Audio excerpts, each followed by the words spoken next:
Қайырлы күн арнамның көрермендері. Соңғы жылдары деменция деген сөзді жиі естиміз. Бірақ көп адам оны жай ғана кәріліктің белгісі деп ойлайды. Ата-әжеміз ұмыта бастаса, бір сөзді қайта-қайта айтса, күдікшіл, ашуланшақ болып кетсе, жасы келген ғой деп мән бермейміз.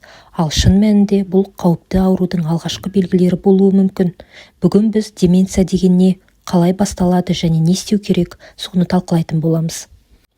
Деменция деген не? Деменция бұл ми қызметінің біртіндеп әлсіреуі, адамның есте сақтау қабілеті, ойлау, сөйлеу, мінез-құлқы, күнделікті өмірге бейімділігі бұзылуы. Маңыздысы, деменция бірден пайда болмайды, ол жылдар бойы жайлап дамиды. Сондықтан алғашқы белгілерді ерте байқау өте маңызды.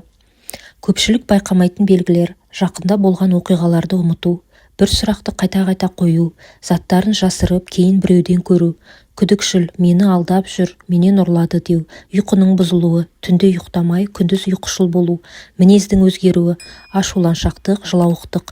Маңызды, бұл белгілер жай шаршау емес. Егер ол белгілер 3-6 ай бойы қайталанса, міндетті түрде дәрігерге қаралу керек. Деменцияның себептері. Деменцияның бірнеше негізгі себебі бар. Альцгеймер ауруы, инсульттен кейінгі өзгерістер, қант диабеті, қан қысымының ұзақ уақыт бойы жоғары немесе төмен болуы, бас миының жарақаты, ұзақ уақыт депрессия, стресс. Кейде бірнеше себеп бірігіп әсер етеді. Деменция қалай анықталады? Деменцияны анықтау үшін невропатолог және психиатр тексеруі қажет. Арнайы тесттер, МРТ немесе КТ, қан анализдер жасалады.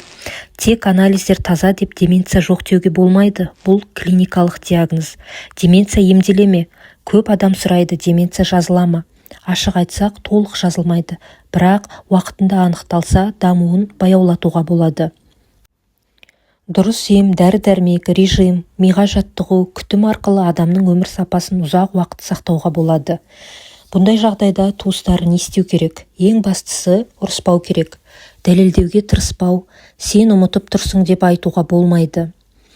Сабыр, түсіністік, тұрақты режим, қауіпсіз орта болуы керек. Деменциясы бар адам кінәлі емес, бұл ауру.